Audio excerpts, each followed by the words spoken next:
G'day cocktail lovers, I hope you've been keeping well.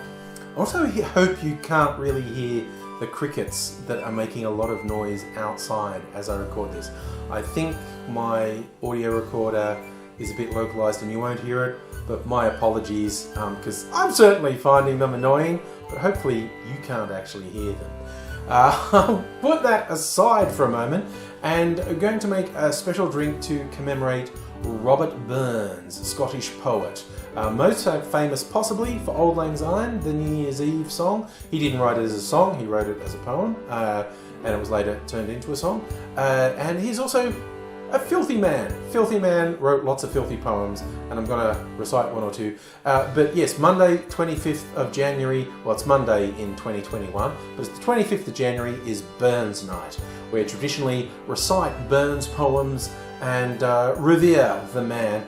And there is a cocktail called the Bobby Burns that's been around for a long time in his favour, and there are lots of variations. It is unsurprisingly a scotch-based drink, and but what goes with it, there are a few little variations, and I looked at some of the variations, and the one that I like the sound of most was David Embry's version, which he published in his 1935 book, so that's how long that's been around. This one has Drambuie. I'm looking at my ingredients. What's commonly in a Bobby Burns is scotch and a vermouth and a herbal liqueur, and some people say Benedictine. Embry said, well, you know, he's Scottish, we should use the scotch-based liqueur, which is Drambuie, and I find that hard to fault, and I just like the look of this recipe the most, so that's what I'm going for. So for Burns Night, let's do a Bobby Burns. First and foremost comes the scotch, and the only actual scotch I have are these little gift-sized bottles, sample bottles I got in a little gift pack, and I'm going through them one by one because I don't do that much scotch in cocktails. This one is a 12-year-old scotch, Johnny Walker's Black Label, but we're starting off, it's 2 ounces or 60 mils of scotch. We're also going to add 1 ounce of a sweet red vermouth. In my case, I'm using an Australian vermouth that tends to be my go-to for sweet vermouths, to the point where it's almost gone. My Unico Yuzu, besides being a red wine-based vermouth, it uses the Japanese citrus yuzu in it. It's really good, and I might have to get some more when this is out. But for this cocktail, we're doing 1 ounce or 30 mils of sweet vermouth.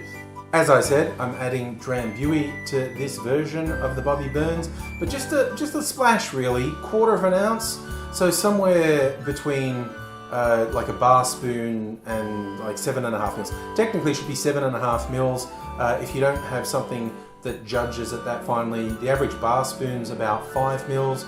So if you slightly overfilled a bar spoon, you'd be doing okay. So we are going to add 7.5 mils or 1/4 ounce of Drambuie. The final touch is 2 dashes of Peychaud's bitters, or a Creole style bitters. Now, you can of course use Angostura or another aromatic bitters if that's what you had. This is Embry's recommendation. He thought the Creole style bitters went better with scotch than the aromatic bitters, but it's up to you. Right now I'm going to add 2 dashes of Peychaud's bitters. Like most all booze cocktails, this is a stirred cocktail, so I've added a lot of ice to the stirring glass. Got my stirring finger. Use a spoon if you don't have a handy finger, and we'll stir that for about 15 seconds. Chill it, get a little bit of dilution. I've been chilling a Nick and Nora glass, so I'm going to use my Hawthorne strainer to strain out the ice. Shouldn't have to worry about double straining because being stirred, there shouldn't be any little ice shards in there. So strain into our Nick and Nora. Put that down and hope not to spill anything. Ugh, I'm so awkward. Okay, so that's a rather spectacular colour in our drink, thanks mainly to the red vermouth, and the red Peychaud's bitters help as well. Fantastic colour. Yeah, got that slight smoke from the scotch on the nose, but let's see what it tastes like.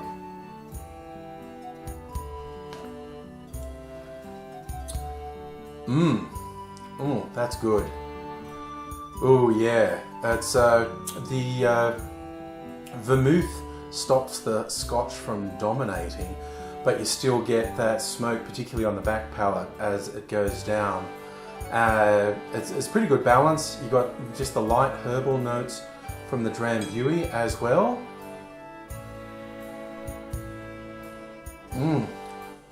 Oh, I think that's worthy of Robbie Burns, that one. That is quite good. Nice looking drink as well. I do like the stirred sipper style drinks from time to time. It's good to mix things up. Not everyone likes the boozier drinks, of course, but I like to have a little bit of variety in what I drink, and this one seems particularly fitting for Robert Burns. And while Robert Burns is revered, as I mentioned, he was filthy too, and I could have been really professional and memorized these poems, but I didn't. But I found some I want to share with you. This is like a love poem. It's called My Girl, She's Airy. It goes, my girl, she's airy, she's buxom and gay. Her breath is as sweet as the blossoms in May. A touch of her lips, it ravishes quite. She's always good-natured, good-humoured and free. She dances, she glances, she smiles with a glee. Her eyes are the lightnings of joy and delight. Her slender neck, her handsome waist, her hair well buckled, her stays well laced. Her taper white leg with an et and AC for her ABED and her CUNT. And oh, for the joys of a long winter night. And no, I did not make that bit up. That is in his poem. And it wasn't just poems, he wrote epitaphs. Like, it's like if you're a friend, you probably want Burns to write you an epitaph, like this one that he actually wrote for someone called Hugh Logan. Here lies Squire Hugh, ye harlot crew, come make your water on him. I'm sure that he well pleased would be to think ye pished upon him. So yeah, either he liked Hugh Logan and thought that the guy was really into being, the water sports like certain former US presidents were reputed to be, and so he genuinely thought Hugh would like it, or he really didn't like Hugh and was just inviting people to piss on his grave. But yes, that is the highbrow nature of one Robert Burns, and I'm celebrating Burns Night with a Robbie Burns. Maybe you will too.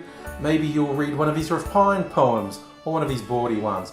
Whatever you do, I hope you have fun. I hope you look after yourself, look after the people around you. For more I'm probably never reading Robert Burns poems again, but if you're not already subscribed to the channel, it would be great if you did.